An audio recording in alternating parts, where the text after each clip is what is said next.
on Lakefront Live, why Olu students are busy calling complete strangers who could be paying for your tuition. And we reveal your new mascot. Hi, welcome to Lakefront Live. I'm Roxana Rubio. And I'm Neida Escamilla. Early Thursday morning, campus police and the San Antonio Fire Department responded to a vehicle fire in parking lot D, only to see it was an Olu police vehicle engulfed in flames. Campus police told Lakefront Live there is an ongoing investigation but have not ruled on the cause of the fire. You have voted and the results are in. Our new mascot is a duck. The final decision was announced at Spirit Day and came after not 1 but 2 days of voting during community time. Many suggestions were given, but the students' final vote was between a duck, a St. Bernard, and an angel. You knew it as e-currents, but at the beginning of the semester, there was a contest held to rename the university newsletter. Hundreds submitted their ideas, including the Skinny Dip, Saintstagram, and Lake Prince. But the winner is the Lake Weekly by Sabrina Flores. In 2 of my classes, there is a required app that we have to download. And I did not have, the common smartphone everybody has. I didn't have anything to connect to the internet with. So I was like, oh, crap, I'm here by myself. I'm the only one. And then now that I have the Kindle, I can have access to those apps. Congratulations to Sabrina. Now she can happily get the apps she needs for class. Tradition is an important part of Olu's values. Athletics have brought on new traditions, which includes the pep rally during Spirit Week. Jack Hank, the Vice President of Student Life, hopes that these traditions will continue to expand. This is something that we're trying to build traditions as we move through the athletic program. The athletic program is relatively young, and this is only its 7th year in existence. So some of the traditions were never here before, so we're having to recreate them as we move along. Pride Week is about unity, and the Olu Greeks showed students how tight-knit they are. Each fraternity and sorority choreographed their own step and stroll to show their pride for their organization. After each group performed individually, they came together for the unity stroll. This semester's phone-a-thon is almost over. We went to take a look at what happens on our side of the phone. It starts with a phone call. Hi, I'm Haley Bendewall, a freshman at Our Lady of the Lake University. How are you doing this evening? Students help raise money for the Lake Fund to pay for their education. So I'm going to go ahead and put in those $50. Phone-a-thon is in full swing this semester, and students are hard at work talking with complete strangers for a good cause. It's an effort, a fundraising effort basically on behalf of the university to solicit donations for student scholarships. I'll load up their phone calls and they'll start calling, and we've got questions and funny stories and a lot of laughs and just, interesting things that you hear. Student callers go through a series of questions with each potential donor. They'll dial the phone number, and the 3 things that they are requested to get from the donor is updated contact information, to share a little bit about Our Lady of the Lake with them, so if we have any events that we want them to know about, and then also secure a gift to the Lake Fund, which funds student scholarships. You have a good evening, sir. All right, bye. Sometimes they'll be like, yes, and then be like, put me down for whatever. Sometimes you kind of have to convince them a little, and then sometimes they say no. The conversation is easier with previous donors because they already know what to expect. But sometimes strategy is key to bring in new donors. The new donors, you let them know you are a student here and how it's been going for you and how their money is going to help out, not you, but like everyone else. How much would you like to make a donation for? 98% of phone calls are to alumni. The other 2% are to people who simply love the university and want to help students pay for school.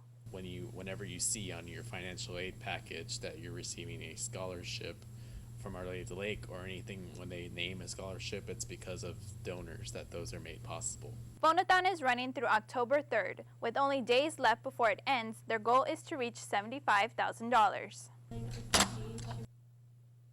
If you're interested in becoming a student caller for the next phone-a-thon, contact Ann Lopez.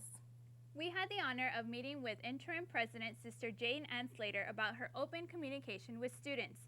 We go to Alejandra Guzman. Thank you, ladies. Had a chance to sit down with her. We all know today concludes Pride Week, and we have President Sister Jane Ann Slater in the studio talking to us about How I Met Your President, an event that concludes the night. Tonight from 4 to 6 in the PWSR. This was an RSVP-only event, and it is business casual. President Slater, how do you think opening up this event to other students on campus, other than just student leaders, will turn out tonight? Well, I think it's an opportunity for me to meet those students and for them to ask questions, for me to present some ideas I have for this year's university activities and that involve students.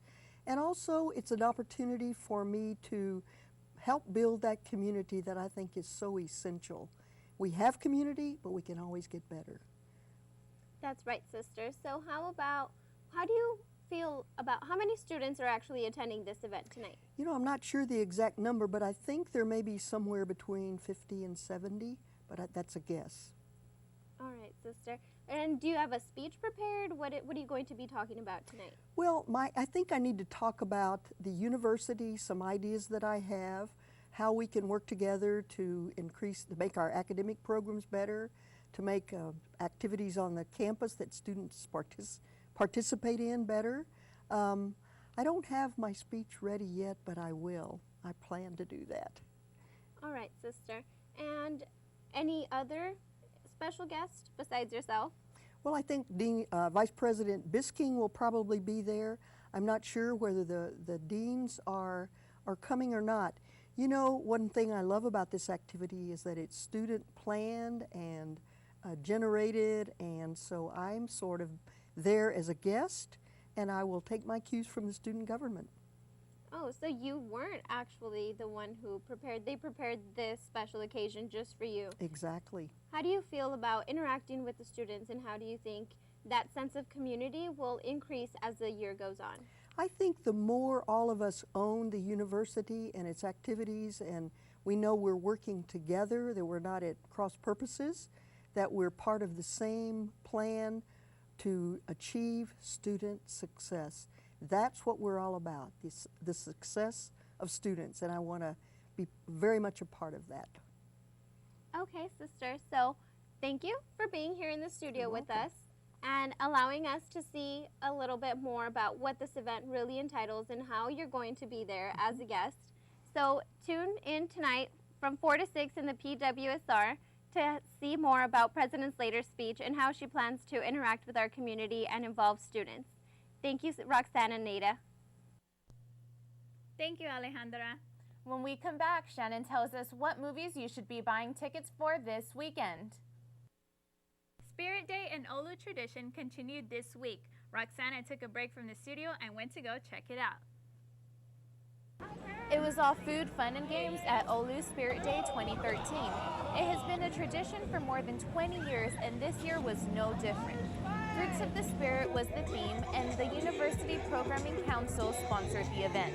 They provide all of the funding for this event, and besides that, students just get to go to their first class until 10:45 in the morning. So any class from 11 to 4, you don't have to go to that class and just come enjoy Spirit Day. But we have Kappa Delta Chi doing fruit bars, and we have Sigma Theta Epsilon doing chocolate-covered bananas. So it's something really fun for the students to enjoy, and it's completely free. Spirit Day shirts were created for the event by an Olu student, and she told us the message she tried to convey. So the big flame represents the heart that's on the inside, and then the smaller flame represents what we as individuals sometimes show. The heart, of course, just represents the compassion of the students. The cross represents the Providence Cross, which represents the Congregation of Divine Providence from the Sisters. If you missed Spirit Day this year, there is no need to panic. This is a tradition that is sure to continue. I'm having lots of fun. There's free stuff, dancing, and just like the environment of everyone, enthusiasm. Fun Fact Friday, big news from the science community. Voyager 1 spacecraft has gone where no man-made object has gone before, interstellar space. Voyager 1 was launched along with its twin spacecraft Voyager 2 in 1977. Voyager 1 has traveled nearly 12 billion miles in its trek out of the solar system.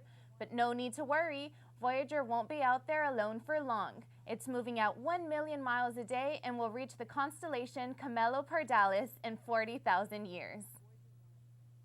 Shannon gives us a preview of an action film you might not want to miss. And if you're looking for something family-friendly, she has the perfect suggestion. Thank you, ladies. As many of you may know, the date is getting closer and closer for the Hunger Games Catching Fire to hit theaters, and fans are excited. Expectations are sky high for the upcoming film, which opens November 22nd. One Wall Street analyst has predicted a global box office of $950 million. Katniss Everdeen and Peeta Mellark become targets of the Capitol after their victory in the 74th Hunger Games sparks a rebellion in the districts of Panem. Director Francis Lawrence says he kept the fans of the books and movies in mind while he filmed the second Hunger Games. For the fans of the books and for the fans of the movies, I mean, we did a really true adaptation of this book. I'm a lover of the books and a big fan of Suzanne Collins, the author. And we really tried to stay true to the spirit and true to the book, which we did, so I think they'll enjoy that. But I just think that it's a really emotional story. I think the performances are fantastic. I think the action's fantastic. I'm really pleased with the way the story came together. Jennifer Lawrence talks about the hardships she faced when filming the second Hunger Games movies.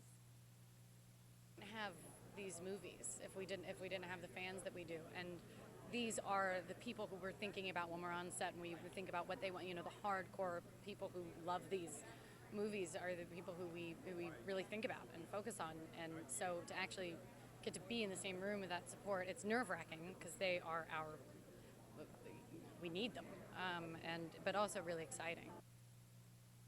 The Mockingjay movies, which divides the book into two parts, will be released November 2014 and 2015. If you're looking for a family-friendly film, listen up.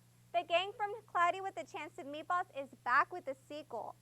Flint, Sam, Tim, Brent, and Manny are on yet another crazy adventure when Flint learns that his most infamous machine is still operational and is churning out menacing food-animal hybrids. Andy Samberg, who voices Brent McKell, explains why he was so excited to be part of the sequel. For me, I just really enjoyed the first one and how it turned out, and as soon as they told me they were going to do another, I was excited. Everyone I talked to was like, "That movie was great," and it's fun. It's fun to come in and see what they do with your voice and see the crazy, amazing, grand, beautiful spectacle that they animate to it. So, anytime I'm allowed to come in and do voiceover work for a cool animated movie, I love doing it. Cloudy with a Chance of Meatballs 2 comes out today, so be sure and check it out. Back to you, Neida and Roxanne. Spirit Week is always a busy time, especially for athletics. Martin tells us more. Thank you, Roxana and Neida, and welcome, Saints fans. To kick off Spirit Week on Sunday, the Olu community gather in the Sacred Heart Chapel for the Blue and White Saints Athletic Mass. AD Jack Hank explains the importance of an event like this. This is a very important event. As we started off with the athletic program a number of years ago, the idea was to get students involved with our program.